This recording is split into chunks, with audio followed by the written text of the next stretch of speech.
Assalamualaikum warahmatullahi wabarakatuh. Bersyukur kepada Allah Subhanahu wa taala dengan lafaz hamdalah. Alhamdulillahirabbil alamin. Berselawat kita kepada Rasulullah sallallahu alaihi wasallam biqaulin Allahumma shalli ala sayyidina Muhammad wa ala ali sayyidina Muhammad. Assalamualaikum ya Rasulullah. Bapak Ibu jamaah salat fardhu zuhur yang dimuliakan oleh Allah Subhanahu wa taala. Pada kesempatan kali ini kita melanjutkan materi yang kemarin, masih yang berhubungan dengan akad-akad di dalam muamalah. Pada kesempatan ini kita akan sampaikan yaitu akad sirkah. Bahasa kita yaitu serikat atau perseroan, kongsi. Nah, hal ini seringkali kita dapati dalam prakteknya berkongsi dalam melakukan transaksi, baik itu nanti harta ataupun skill, keahlian. Ini sangat sangat dianjurkan. Kenapa? Karena ketika misalnya usaha yang dilakukan itu secara bersama-sama dan melibatkan yang lain, di sini akan mendatangkan keberkahan. Tujuan yang kedua dari serikat itu bahwa menepis rasa tamak atau rasa rakus yang ada pada diri manusia. Seperti itu. Terus apa unsur-unsurnya? Unsur-unsur sirkah itu ada dua. Yang pertama mal, harta. Yang kedua amal, yaitu pekerjaannya. Sebagai contoh seperti ini. Ada 5 orang yang ingin melakukan satu usaha. Kelima-limanya memiliki mal yang berbeda-beda. Contoh, si A memiliki aset 20%, si B 30%, si C 40%, si D 5%, si E 5%. Berarti yang terbanyak di antara kelima orang ini aset yang dimiliki oleh si C 40%. Ini dari segi mal, modal. Tapi dari segi pekerjaan bisa bervariasi. Si A tidak kerja sama sekali, si B 10%, si C tidak bekerja, si D sama si E dia tidak memiliki mal, harta yang banyak, tapi dia punya waktu yang banyak dan tenaga yang banyak. Porsinya untuk bekerja itu 45%, 45%. Jadi ini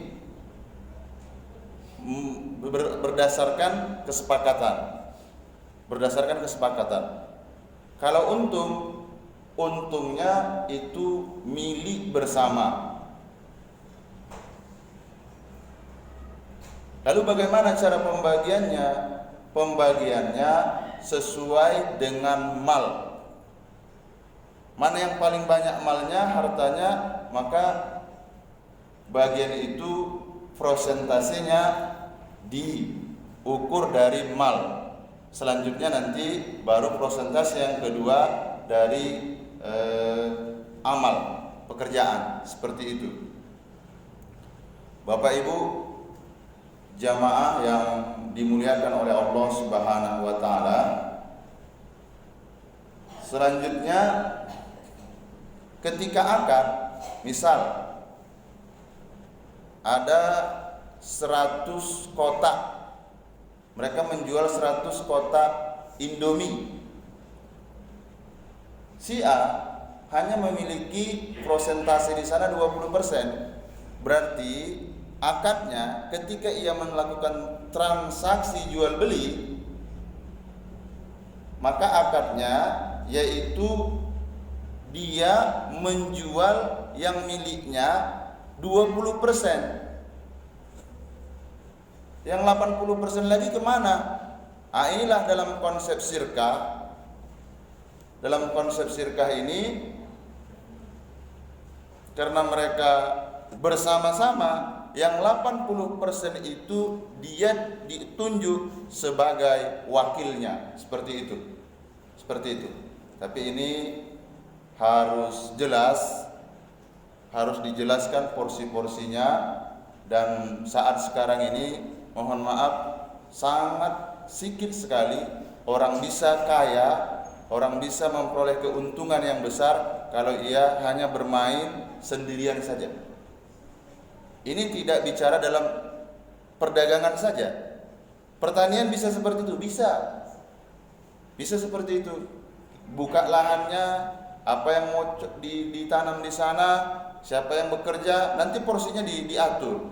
Tapi kalau seandainya keluar dari jalurnya, disitulah nanti muncul yang namanya haram lizati. Jadi konsep syirkah ini, perseroan ini sangat banyak. Bisa kita lihat di KPR juga seperti itu. Ada yang pemilik modal, ada yang mempunyai skill untuk membangun KPR-nya, tukangnya, seperti itu. Asal prinsipnya ada 3 yang tidak boleh dilakukan, yaitu tidak ada di sana unsur menyakiti, menzolimi. Yang kedua, tidak gharar, tidak ada di sana upaya penipuan atau judi. Yang ketiga, dia harus terhindar dari riba. Mohon maaf, selama ini ketika kita menyampaikan kajian-kajian berhubungan dengan riba, itu image-nya ketika transaksi individu ke bank. Enggak, jauh lebih luas cakupannya. Seperti itu. Mungkin ini saja yang ingin kami sampaikan. Pada pertemuan berikutnya akan kita ulas kembali mengenai syirkah ini. Kita tutup majelis yang mulia ini dengan ucapan hamdalah. Alhamdulillahirabbil alamin. Subhanakallahumma wa bihamdika asyhadu an la ilaha illa anta astaghfiruka wa atubu ilaik. Assalamualaikum warahmatullahi wabarakatuh.